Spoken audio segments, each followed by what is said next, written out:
সর্বশ্রেষ্ঠ চরিত্র কার বলেন? সর্বশ্রেষ্ঠ চরিত্র সাল্লাল্লাহু আলাইহি ওয়াসাল্লাম।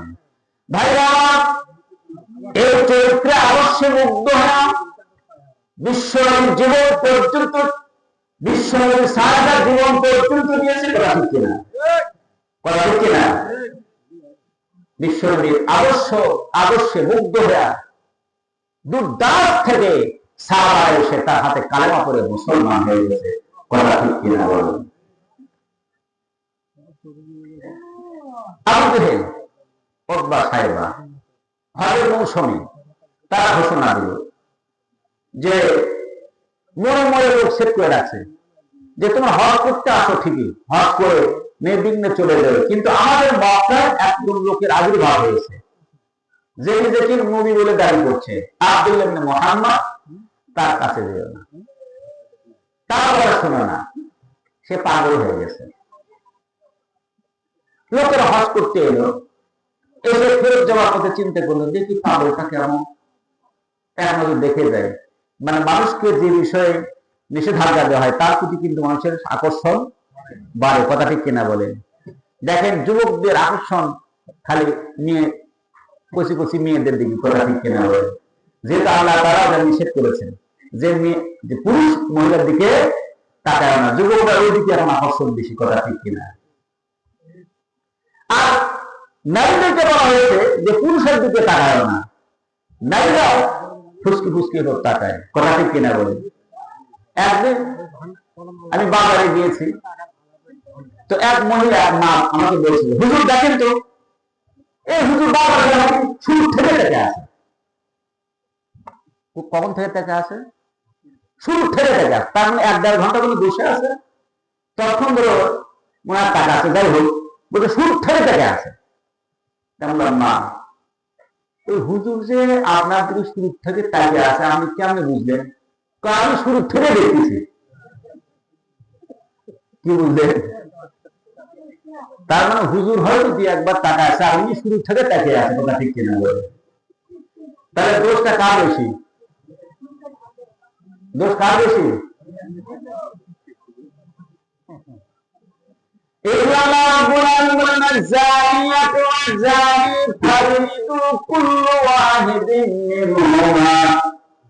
আল্লাহ রাব্বুল আলামিন এখানে আগে জিনাকারীর কথা বললেন, আর জানিয়াতু মহিলা জিনাকারী আর পুরুষ জিনাকার উভয়কে সঙ্গে সার করে দাও।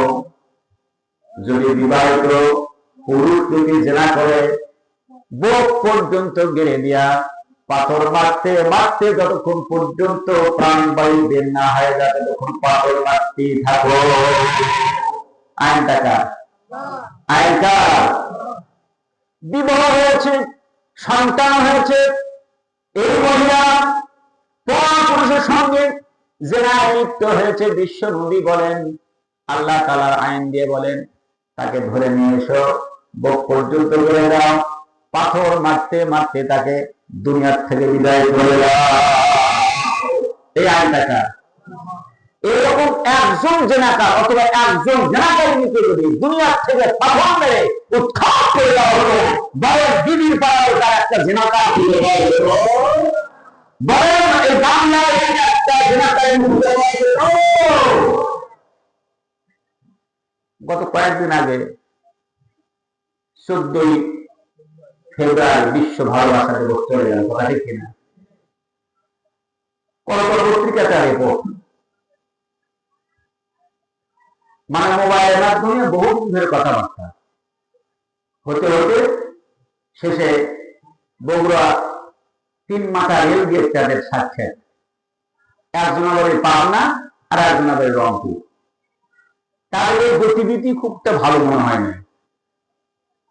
মহিলা আছে বোরখা করে, আর ছেলে এত বোরখা বা ভালো পোশাক করলো, তার চেহারাকে দেখা যায় অত্যন্ত সুন্দর চেহারা। পুলিশ তাদের গতিবিধি খুব ভালো মনে করে না, ধরে নিয়ে গেছে থানায়। থানায় নিয়ে গিয়ে বলছে, কেন আসলে? বলছে, ভালোবাসা বিশ্ব ভালোবাসার দিবসকে আলিঙ্গন জানার জন্য, স্বাগত জানাবার জন্য আমরা আহ্বান করেছি। এই ছেলে মনে করেছে যে মহিলাটা বুঝি কতই না সুন্দরী, কথা বুঝতে পেরেছেন? আমি তো দেখছি যে আসলে কেমন ছেলেটা ইংরেজিতে অনার্স করে, বয়স বেশি না কম? কম। এখন বিয়ে বয়স হয়েছে কিন্তু এখনো পূর্ণ হয়নি, কথা ঠিক কিনা? আর মেয়ের খোঁজ নিয়ে দেখা গেল ইতিপূর্বে 4টে ছেলে আর 2টি মেয়ের মা। কয়জন? আর কয়জন? নাউজুবিল্লাহ বলেন। এই 6 সন্তানের জননী অনার্সে পরে এর প্রেমে মুগ্ধ হইয়া মোবাইলে আসক্ত হইয়া বিশ্ব ভালোবাসা দিবসকে আলিঙ্গন জানায় না, কথাবার্তা বলা যায় না যে আগে দিয়ে তাদের কাজ ছেলের চিন্তা ভাবনা কত তো ঠিকই, ওরা প্রায় ভাব। এর মধ্যে পুলিশ টের পায়, তাদেরকে নিয়ে জিজ্ঞাসাবাদ করে যখন এইটা জানতে পারছে, ছেলে পায় আস্তাগফির নাউজুবিল্লাহ, আগে যদি জানতাম তার মোবাইল করতাম না। কথাটা বোঝা গেল? কথাটা বোঝা গেল? তাই এই জায়গায় আকর্ষণ কার বেশি, ছেলের না মেয়ে? কার আকর্ষণ বেশি? তার মানে মেয়ে যদি এই 6 সন্তানের জন্ম হয়, 2 বছর পরে, ধরলাম 1.5 বছর পরেও যদি হয়, এক একটা করে, তার কয় বছর গেছে? 9 বছর। কমপক্ষে 9 বছর সন্তানের বয়স, এর আগে তো আরো 2 বছর ধরে, তার কয় বছর? কমপক্ষে 11 বছর আগে তার বিবাহ হয়েছে, কথা ঠিক কিনা বলেন? যদি একটু কন্টিনিউ হয় তবু 11 বছর। তাহলে 11 বছর ঘর সংসার করার পরেও তার মনের কত জায়গায় আগ্রহ, আবেগ এবং কত আকর্ষণ, অনাথ পড়ুয়া এবং ছেলেকে দেখে ফুসলে তার সঙ্গে বিবাহ বসতে রাজি। তাহলে মেয়ের দোষ বেশি না ছেলের দোষ বেশি? তাহলে সমাজের মধ্যে নারী নির্যাতন এই কথা যেমন সত্য, পুরুষ নির্যাতন এই কথাও তেমনি সত্য। এই আল্লাহ রাব্বুল আলামিন আগে আয়াত নাযিল করে বলেছেন জানিয়াতু ওয়াজ জানি, পুরুষ জেনাকার, মহিলা জেনাকার আর পুরুষ জেনাকার উভয়কে সঙ্গে সাথ করে দেওয়া। মানে জেনার ক্ষেত্রে সর্বপ্রথম পুরস্কারই থাকে মহিলাদের, কথা কিনা বলে? মহিলাদের জেনা কি উপসর্গ? নিজেকে সুসজ্জিত করে রাস্তায় বের হচ্ছে, রাস্তায় বের হওয়ার সময় বাসায় থাকলে স্বামীর জন্য সাজগোজ তেমন একটা হয় না, কিন্তু যখন রাস্তায় বের হয় তখন একটু লিপস্টিক মাথায়, একটু পাতলা শাড়ি পরে, এরপরে সুন্দর চেহারা করে নাদুস নুদুস হয়ে নিজেকে বের করে প্রকাশ করে, মনে করে যে আমার মতো সুন্দর আর দুনিয়া তার কেউ নাই।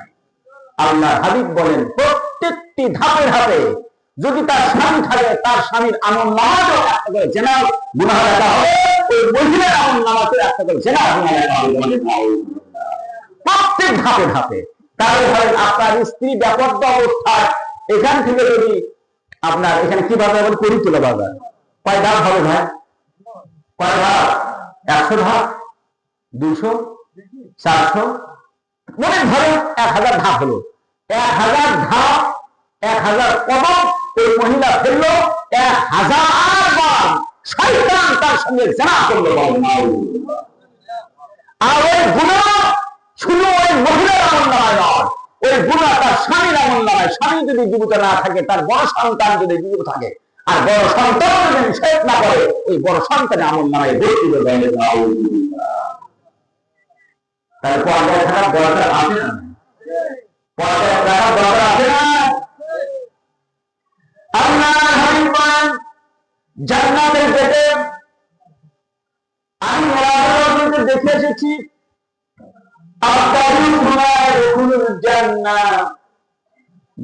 জান্নাতে যাবে না।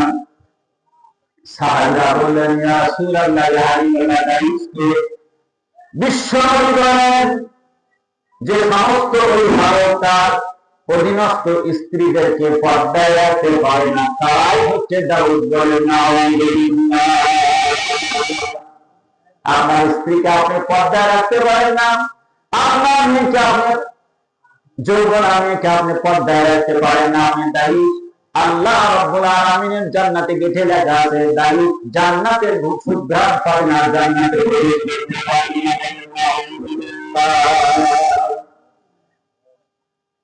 আজকের মেয়েরা একটা সুন্দর গান বের করেছে, সাত ভাত খাবো না, স্বামীর কথা মানবো না, ভাঙ্গা ঘরে থাকবো না, জান থাকিতে সাহেবের ডিউটি কোনদিন অমান্য করবে না। আর তার শুনে তার স্বামী আবার সাইন দেয়, আচ্ছা ঠিক আছে তাই করো। কথা বুঝতে পারছেন? এই এনজিওর সাথে তাদের সম্পর্ক করে দেয়, প্রত্যেক শনিবার অথবা মাসে একবার এসে বাড়িঘর রান্না বাড়া আগে ভাগে সারে, আর সুন্দর জামা কাপড় সুন্দর শাড়ি পরে যাই সাহেবের সামনে বলে, স্যার কিস্তি এ মাসে দেওয়া পারতেছে না, স্যার মাফ করে দেন। সেই জায়গায় পর্দাও লাগে না, সেই জায়গায় আবার ঘুমটাও টানার দরকার হয় না। কথা ঠিক কিনা বলেন? অবশ্যই এলাকায় মনে হয় না, এলাকায় না একটু কথা ঠিক কিনা বলেন? আমি বিভিন্ন এলাকায় দেখি যে কিস্তি নেওয়া গিয়া স্বামীর কথা সেখানে মনে থাকে না, সেখানে সাহেবকে খুশি করার জন্য সব করে। কথা ঠিক কিনা বলেন?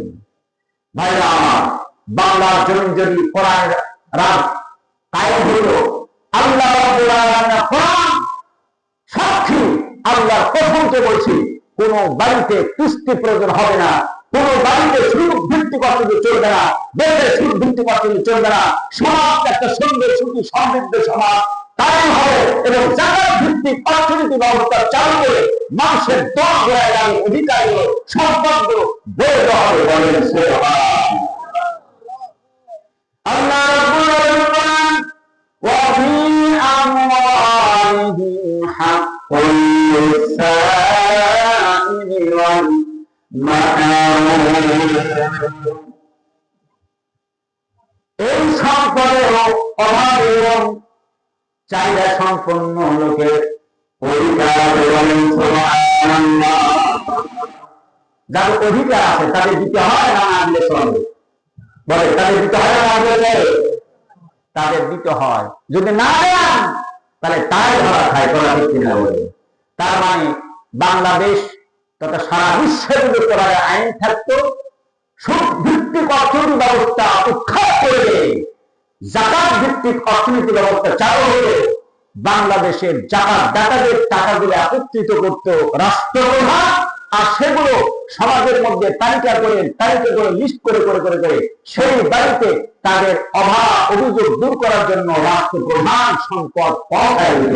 বলেন সুবহান। এমন একটা সমাজ গড়ে উঠুক, এটাকে আমরা চান? এটাকে আমরা চান? এমন যদি হতো আমার দেশের ছাত্র হতো, ওমরের মতো হতো, আবু বকরের মতো, কিনা?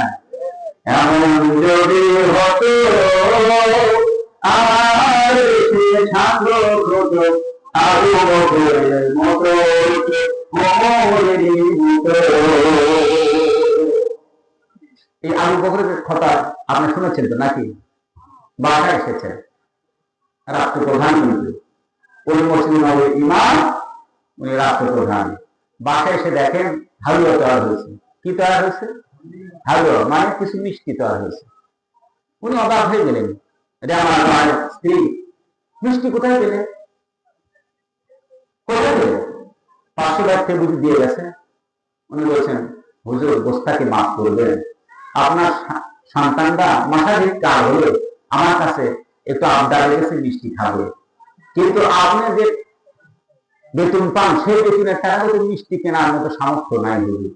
সেই জন্য ওই বেতনের অল্প অল্প অংশ একটু গণনা করে কিছুটা হয়েছে, সেটাতে আজকে কিছু আটা নিয়ে এসে কিছু মিষ্টি নিয়ে এসে আমি সেটা তৈরি করেছি। উনি ওটা খেলেন না, না খেয়ে সঙ্গে সঙ্গে আবার বাইতুল মালে চলে গেলেন। বাইতুল মালে গিয়ে বললেন যে আমার বেতনের সাথে এত অংশ বেশি দেওয়া হচ্ছে, আজ থেকে এত অংশ কর্তন করা হোক। জোরে বলেন সুবহানাল্লাহ। বাইতুল মাল সরকার বলছেন, হুজুর আপনার বেতন সবচেয়ে কম, চান।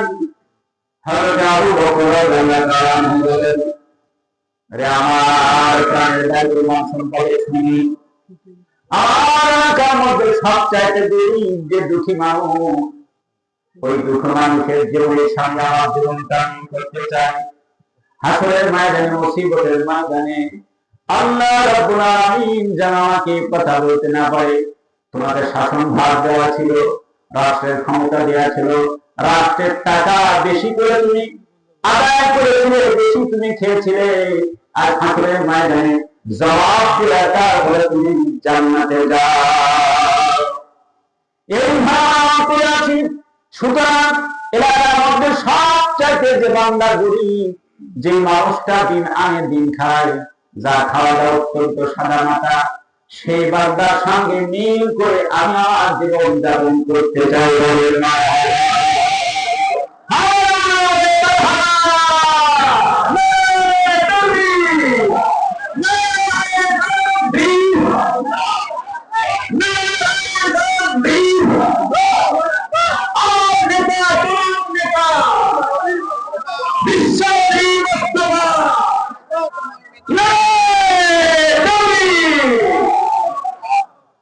এই নেতা এমন সাহাবী তৈরি করতে সমর্থ হয়েছিল।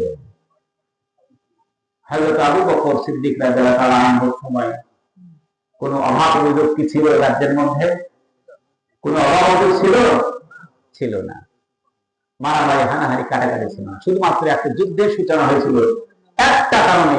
উনি বলেছিলেন, যারা যাকাত না দেবে, একটা বকরির দড়ির জাকাত হলেও যারা দিতে অস্বীকার করবে, আমি তাদের সঙ্গে যুদ্ধ ঘোষণা করব। তার মানে তার বিশ্বনবীর স্বভাব ছিল জাকাত ভিত্তিক, আর তিনি জাকাত প্রতিষ্ঠা করার জন্য ঘোষণা দিয়েছিলেন তার সঙ্গে যুদ্ধে অবতীর্ণ হবে। তার জাকাত ভিত্তিক স্বভাব ব্যবস্থা থাকার জন্য সেখানে কোনো অন্যায় অবিচার ছিল না, এবং গরিব দুটি খুঁজি পাওয়া যেত না। বলেন সুবহানাল্লাহ। হযরত ওমর রাদিয়াল্লাহু তাআলা আনহু, তার পরিচয় কি অন্তর্জানের খলিফা, কথা ঠিক কিনা বলেন?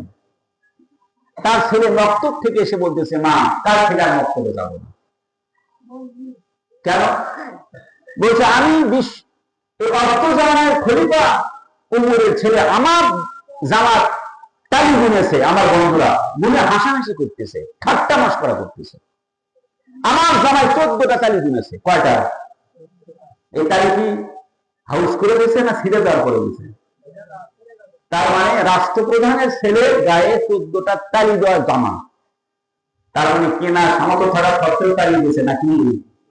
না বাস্তবে ছিঁড়ে তালি দিয়েছে? বলছে, কাল থেকে আর বক্তব্য যাবো না, আমাকে নতুন জামা দিতে হবে।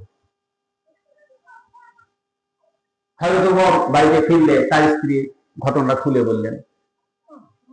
হযরত ওমর বলেন, আল্লাহ শুকর, যে রাজ্যের মধ্যে সারা রাজ্যের সমস্ত মানুষ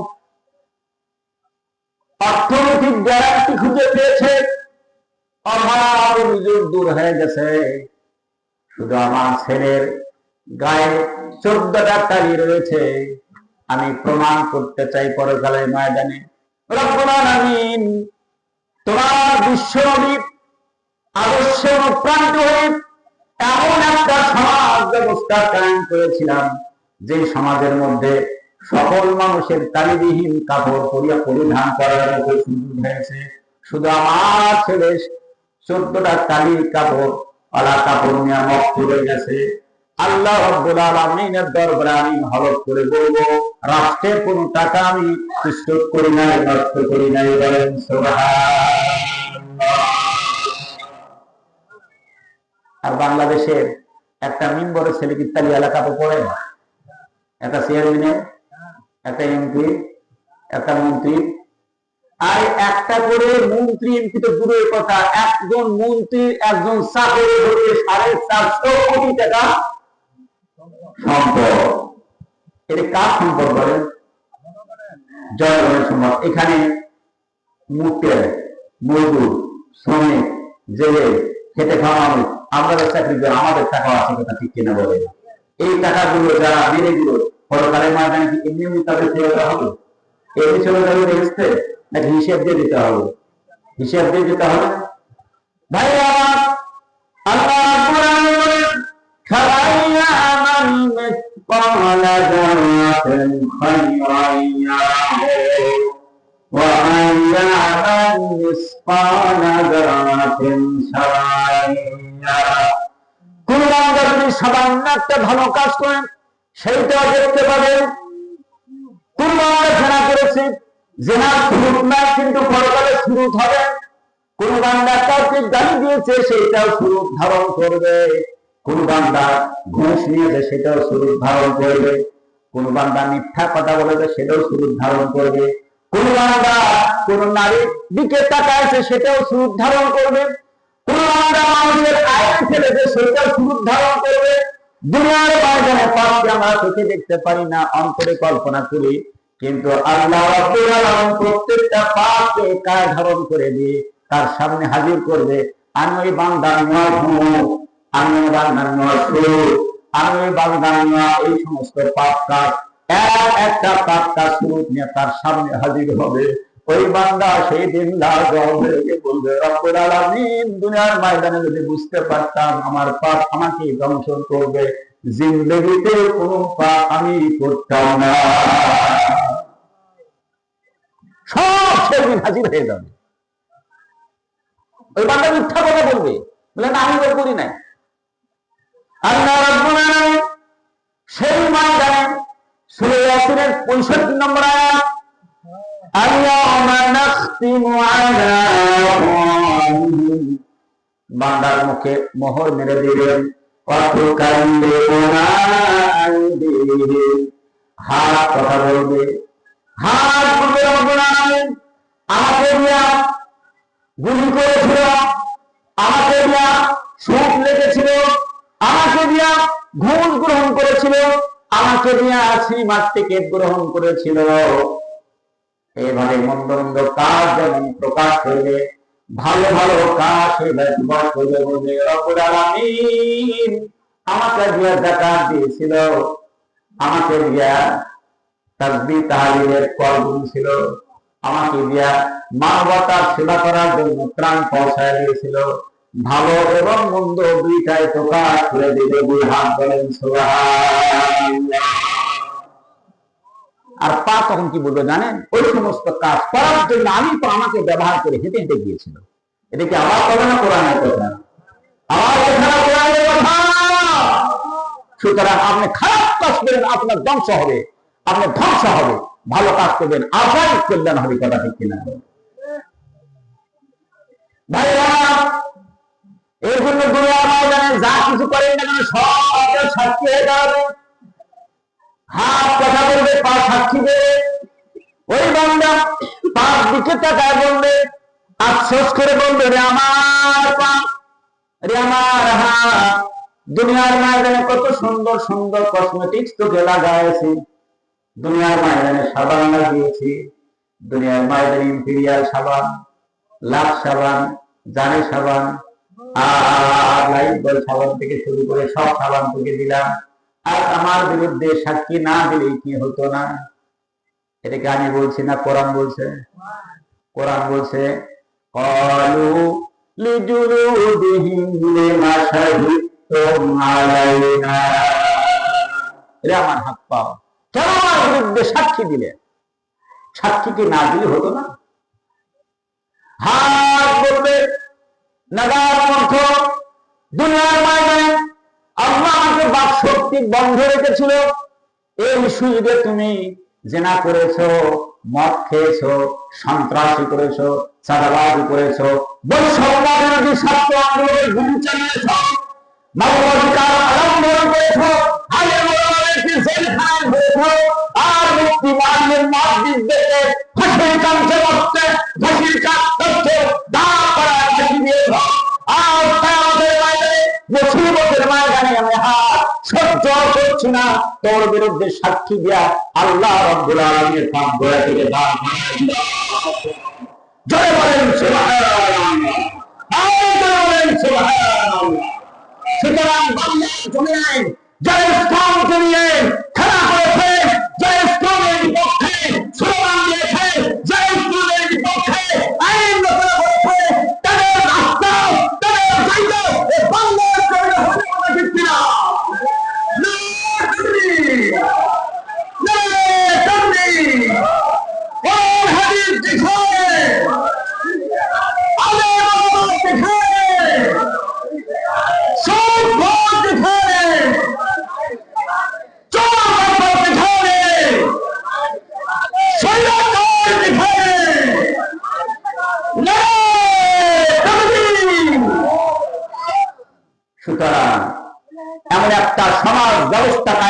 চাই, যেখানে কোরআন হবে সংবিধান এবং নবীর সুন্নাহ হবে সেই নেতাদের আদর্শ।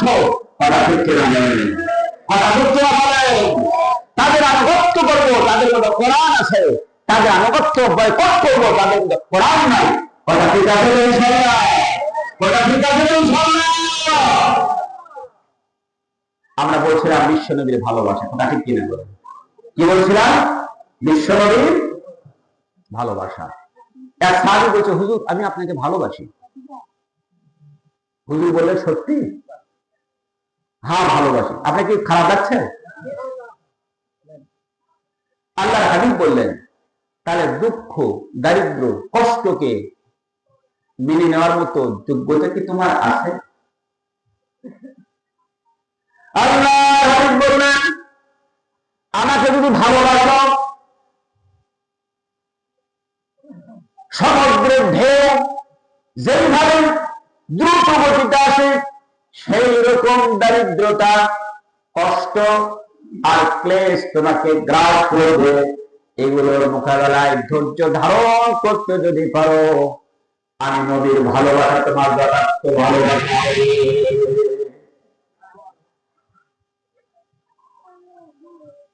হযরতে আবু বকর সিদ্দিক রাদিয়াল্লাহু তাআলা আনহু, তার সম্পদ কোটি কোটি টাকা সম্পদ ছিল, বড় দোকান ছিল, ব্যবসা প্রতিষ্ঠান ছিল। ইসলামের জন্য দিতে দিতে দিতে তিনি নিঃস্ব হয়ে গেলেন। আল্লাহর হাবিব ঘোষণা করেছেন, দুনিয়ার সমস্ত মানুষের নেক আমল,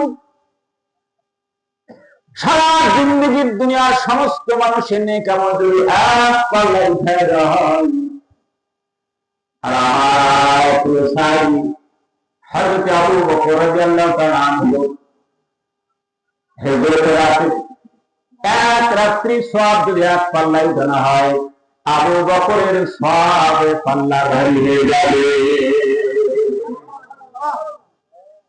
কথা কি বুঝতে পারছেন? সারা পৃথিবীর সমস্ত মানুষের নেক আমল, আর আবু বকর রাদিয়াল্লাহু তাআলা আনহু এক রাতের আমল। কোন রাতে? কোন রাতে? হিজরত রাতে। হুজুর বললেন, আবু বকর একদিন হয়তো আমার হিজরত করা লাগতে পারে, তুমি প্রস্তুত থেকো। শুধু এই কথা বলছেন। কেন হিজরত করা লাগতে পারে? আল্লাহ নবী কি কারোর সঙ্গে জমিলে কোন কথা ছিল? টাকা নিয়ে কোন গন্ডগোল ছিল? তারপরে সীমানা নিয়ে, তারপর নিয়ে কেসে কোন সমস্যা? নাউজুবিল্লাহ, কোনো সমস্যা নেই।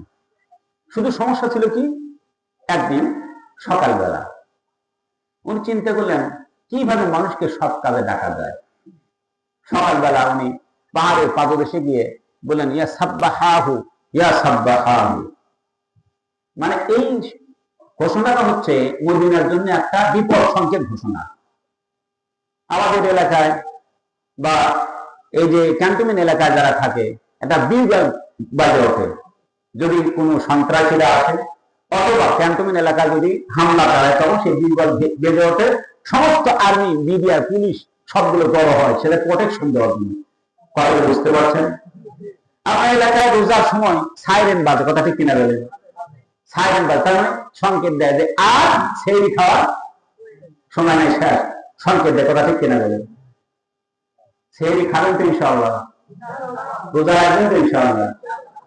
আল্লাহ রাসূল বলেন, এই সারা বছর জান্নাত সাজানো হয়।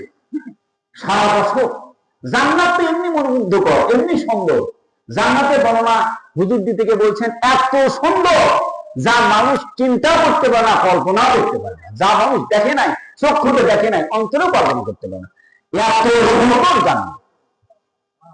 এই জান্নাতকে আবার সাজানো হয় সারা বছর ধরে। এখন এই শাবান মাসের শেষ দিন যখন আসে, তখন জান্নাতের আসমানের নিচ দিয়ে একটা বাতাস প্রবাহিত হয়, যে বাতাস দিয়ে একটা সুন্দর মনোমুগ্ধকর আওয়াজ প্রবাহিত হয়। বলেন সুবহানাল্লাহ। এই আওয়াজকে বলা হয় নাসিরা। মাছিরা, জান্নাতের সমস্ত ফেরেশতা, হুর গুলেমান,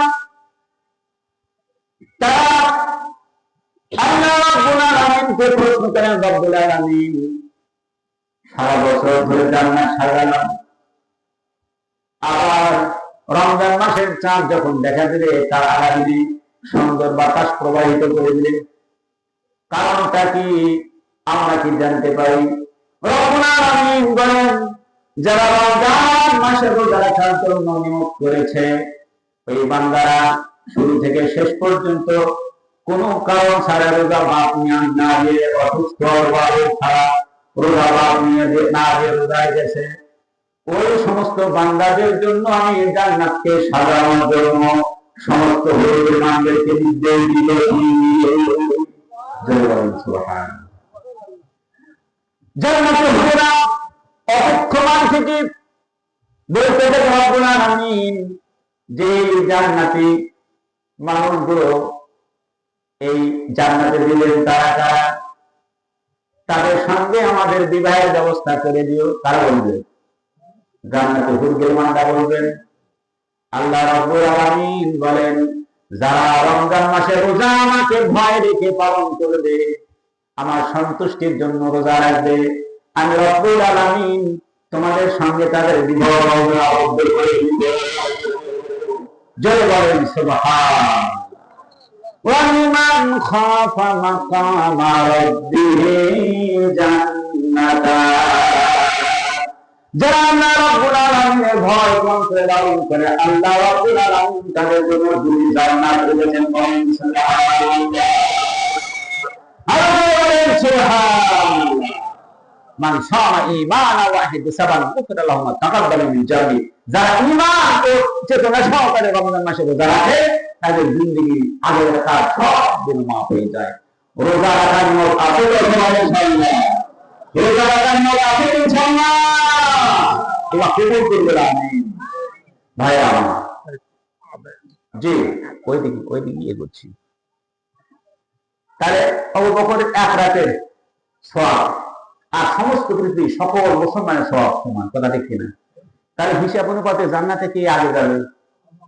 আবু বকর আগে যাবে। দুনিয়ার মধ্যে কোন নবী জান্নাতে যাবে না যতক্ষণ পর্যন্ত আমার নবীর হুকুম না হবে। বলেন সুবহানাল্লাহ। আমার হচ্ছে নবীদের সর্দার, আর আমরা হচ্ছি সমস্ত উম্মতদের সাক্ষ্যদাতা। বলেন সুবহানাল্লাহ। আমাদের সাক্ষী ছাড়া কোন নবী উম্মত জান্নাতে যাবে না। জান্নাতের উদ্বোধন করা হবে হযরতে উম্মতদের মধ্যে হযরত আবু বকর সিদ্দিককে দিয়ে। বলেন সুবহানাল্লাহ। কারণটা কি? কারণ হুজুরের মহব্বত, রাসূলের ভালোবাসা সবচাইতে বেশি অন্তরে ছিল। কথা ঠিক কিনা বলেন? কথা ঠিক কিনা বলেন? গভীর রাত্রিতে দরজায় একবার আছে আবু বকর, অমনি দরজা খুলে গেছে। আল্লাহ নবী অবাক হয়ে গেলেন। আল্লাহ নবী বলেন, আবু বকর তুমি কি ঘুমাও না? একটা ডাকের বেশি দিতে হলো না? হযরত আবু বকর বলেন, ইয়া রাসূলুল্লাহ, ইয়া হাবিবাল্লাহ, আপনি বলেছিলেন আপনি হিজরত করবেন মদিনা গলিতে, কাফের বেঈমান আপনাকে খোঁজা দিতে থাকে। আমার বাড়ির চতুষ্পাশে সমস্ত কাফের বেঈমান খোঁজা থাকে আপনাকে মারার জন্য। ইয়া রাসূলুল্লাহ, ইয়া হাবিবাল্লাহ, আপনি আসলেন আর ওই মুহূর্তে যদি দেখাদেখি করেন আবু বকর, আর আমি যদি ঘুমন্ত অবস্থায় থাকি, কাফের বেঈমান আপনার উপর চড়াও হবে, আপনাকে বাধ্য করবে। এই ভয়তে আমি বিছানায় মাথা না দিয়া ইসমাইল মা আমার দরবার সঙ্গে টিপ লাগায় দাঁড়ায় আমি পাইবে। ভালোবাসা কাকে বলে? ভালোবাসা কাকে বলে? মহব্বত কাকে বলে? এরপরে ঘর থেকে বের হলেন।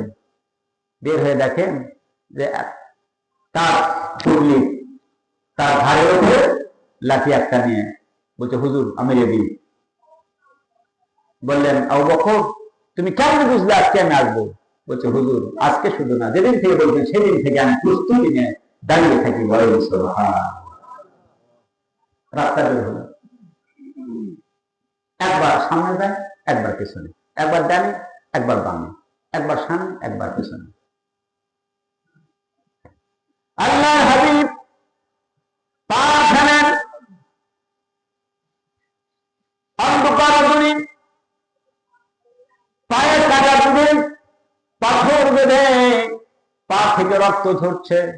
হযরত আবু বকর সিদ্দিক রাদিয়াল্লাহু তাআলা আনহু চিন্তা করলেন, রক্তের দাগ দেখে কাফেররা, বিশ্বনবীর পায়ের দাগ দেখে কাফেরদের ঈমানটা সিদ্ধ হবে। সেই জন্য যত ধাপ বিশ্বনবী পেয়েছেন, প্রত্যেকটা ধাপ বিষয়ে বিষয়ে হযরত আবু বকর সিদ্দিক রাদিয়াল্লাহু তাআলা আনহু চলছেন। হযরত আবু বকরকে বললেন, হে আবু বকর, তুমি তো এইভাবে একবার ডানে যাও, বামে যাও, আবার পিছনে সামনে, কারণটা কি? তুমি কি পাগল হয়ে গেলে? আল্লাহর হাবিবের প্রশ্নের জবাবে বলেন, ইয়া রাসূলুল্লাহ, হাবিবাল্লাহ, আপনি যখন রাস্তা চলছেন, আমি চিন্তা করি আমি এখন বাম পাশে আসি, কাফেররা যদি ডান দিক থেকে আপনাকে তীর মেরে দেন, আপনি তো দুনিয়ার থেকে বিদায় হয়ে যাবে, আমি তুমি হারা হয়ে যাও। সেই জন্য বাম পাশে আসি। আবার যখন ডান পাশে যাই, যদি ডান পাশে থেকে কাফেরদের মানে আবার ডান পাশে যায়, আবার চিন্তা করে যদি সামনে থেকে মারে, সামনে থেকে মারলে হুজুরের রক্ত ছিদ্র হয়ে যাবে, সেই জন্য আবার সামনে যায়। আবার যখন মনে করি পিছন দিক থেকে মারতে পারে, আবার পেছনে আসি। এইভাবে করে আপনাকে পাহারা দেওয়ার জন্য আবু বকর এইভাবে চেষ্টা চালাচ্ছে, অন্য কোনো কারণ নাই। হুজুর চললেন এক পা দুই পা করে। হয়তো আবু বকর চিন্তা করলেন, কাফেররা তো পায়ের দাগ চিনতে পারবে। উনি বললেন, হুজুর আমাকে আমার ঘাড়ের উপর ওঠেন। হুজুরকে কোলের উপর করে, ঘাড়ের উপর করে হাওয়া করতে হবে। প্রত্যেকটা জায়গায় পাথরের ঘাট লাগে, আর এইভাবে মিশায়া দেয়, মুছে দেয়। এইভাবে করতে করতে 3.5 মাইল অতিক্রম করার পরে গভীর অন্ধকার, এই অন্ধকারের মধ্যে একটি গুহার মধ্যে দেখতে পেলেন, মনে হয় গর্ত আছে, অন্ধকার দেখা যায় না কিছু। হুজুরকে বলা হলো, ইয়া রাসূলুল্লাহ, হামদুলিল্লাহ, ক্লান্ত পরিশ্রান্ত হয়েছেন, আপনি একটু পেশ করেন। আমি একটু গর্তের মধ্যে দেখি। গর্তের মধ্যে ঢুকলেন, বাতি ছিল না। বাতি নিলে তো কাফেররা তো বুঝতে পারবে, টের পারবে, হুজুরকে সামলানো কঠিন হয়ে যাবে। আর সদর রাস্তা দিয়ে গেলে মানুষেরা সদর রাস্তা থেকে খুঁজে পাবে। এই জন্য কাটা বিছানো রাস্তা, অত্যন্ত জঙ্গলপূর্ণ রাস্তা, অত্যন্ত কণ্টকীর্ণ রাস্তা দিয়ে হযরত আবু বকর চললেন। একবার বাইক খায়, আবার চলে যায়, কিন্তু হুজুরকে করতে যায় না। মহব্বত কাকে বলে? গর্তের মধ্যে ঢুকে বললেন, গর্তে ঢুকে গিয়া হযরত আবু বকর রাদিয়াল্লাহু তাআলা আনহু এক পা এই গর্তের মধ্যে খোঁজা শুরু করে দিলেন। বিভিন্ন জায়গায় গর্ত, বিভিন্ন জায়গায় খুন দেখতে পেলেন। এই গর্তগুলো তিনি তার গা থেকে, তার যে কাপড়গুলো ছিল, কাপড় ছিঁড়ে ফেললেন।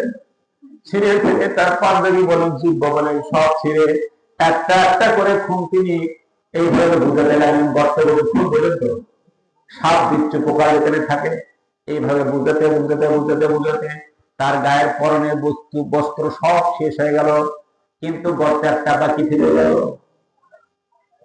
কি দিয়ে বোঝানো যায়? হযরত আবু বকর বললেন, ইয়া রাসূলুল্লাহ, হাবিবাল্লাহ, আপনি এখন গর্তের ভিতরে আসুন। হুজুর গর্তের ভিতরে আসলেন। উনি তার পা দিয়া গর্তের মুখের উপরে পা দিয়ে তিনি হুজুরকে বললেন, হুজুর আপনি একটু রেস্ট করেন। ভাই আমার, বিশ্বনবী জনাব মুহাম্মদুর রাসূলুল্লাহ সাল্লাল্লাহু আলাইহি ওয়াসাল্লাম আরাম ফরমাচ্ছেন। ইতিমধ্যে একটি সাপ তাকে দংশন করলেন। দংশন করে আবু বকর সিদ্দিক রাদিয়াল্লাহু আনহু সমস্ত শরীর বিষে জর্জরিত হয়ে গেল, সমস্ত শরীর নীল বর্ণ ধারণ করলো। উনি চিন্তা করলেন, হায় রে, আগামীকাল সূর্য ওঠার সঙ্গে সঙ্গে হুজুরের সঙ্গে কে সাথী হবে, কে থাকবে? আমি তো দুনিয়ার থেকে বিদায় হয়ে যাব, কেমন আমার নবীকে পরিশ্রম দেওয়া যাবে? এইভাবে চিন্তা করতে করতে এক ফোঁটা পানি হুজুরের কপালের উপরে পড়েছে। হুজুরের চেতনা ফিরে গেছে। হুজুর উঠে দেখলেন হযরত আবু বকর সিদ্দিক রাদিয়াল্লাহু তাআলা কাঁদছেন। অন্ধকার বলে কিছু দেখায় না, তার মধ্যে রক্ত। হুজুর হাতায় হাতায় রেখে হযরত আবু বকর সিদ্দিকের পানি দিয়ে পানি এইভাবে কাঁদবে, কবরের উপরে পড়েছে।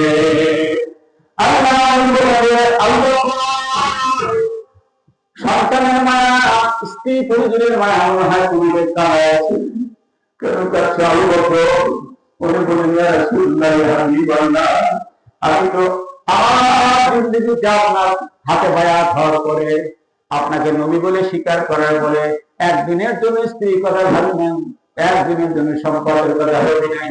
সবগুলো সম্পদ আমার নিঃশেষ করে দিয়েছি, সবগুলো ব্যবসা প্রতিষ্ঠান বিক্রি করে দিয়েছি, সবগুলো সম্পদ আমি তারা দিয়েছি, একমাত্র আপনার মহব্বতের জীবনটা ব্যয় করেছি, বিলীন করে দিয়েছি। আমার বস্ত্রের সমস্ত কাপড় চুপুর দিয়ে আমি গর্তগুলো বুঝাতে পারলে একটা গর্ত বন্ধ করতে পারি না, সেখানে পা দিয়েছিলাম। একটা বিষধর সাপ আমাকে দর্শন করেছে, যার কারণে আমার আমার জানতে আমি যদি বুঝতে পারতাম আপনার ঘুমে দেখা হবে আমার জীবনটা দিয়ে দিতাম, কিন্তু আমি আমার খুলে পাই না। যে বলে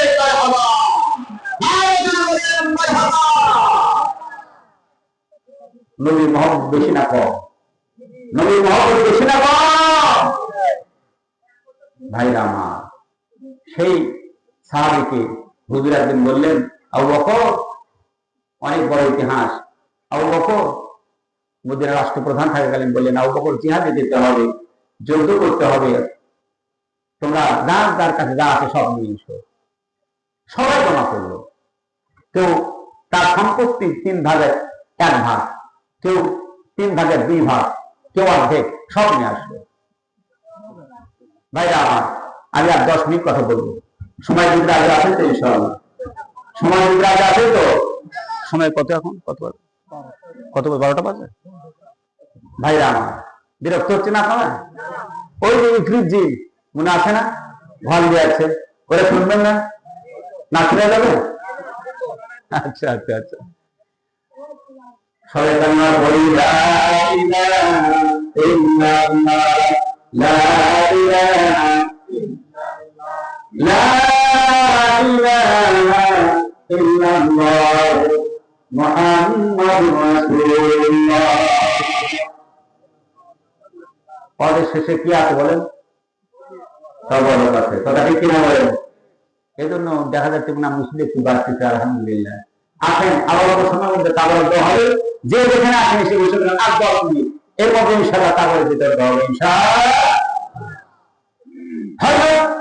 বিশ্বনবী বললেন, যার থেকে যা আছে দিয়ে দাও। কেউ তার সম্পত্তি 3 ভাগের 1 ভাগ, কেউ 2 ভাগ, কেউ অর্ধেক অংশ, এইভাবে জমা হয়ে গেল। হযরত আবু বকর রাদিয়াল্লাহু তাআলা দৌড়ে বাড়ি চলে গেলেন।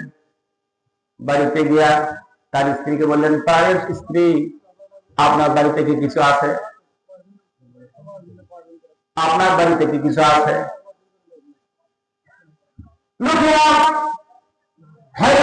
আবু বকর সিদ্দিক বাসায় গিয়া তার স্ত্রীকে বললেন, প্রাণের স্ত্রী, বাসায় যদি কিছু থাকে আমাকে দিয়ে দাও।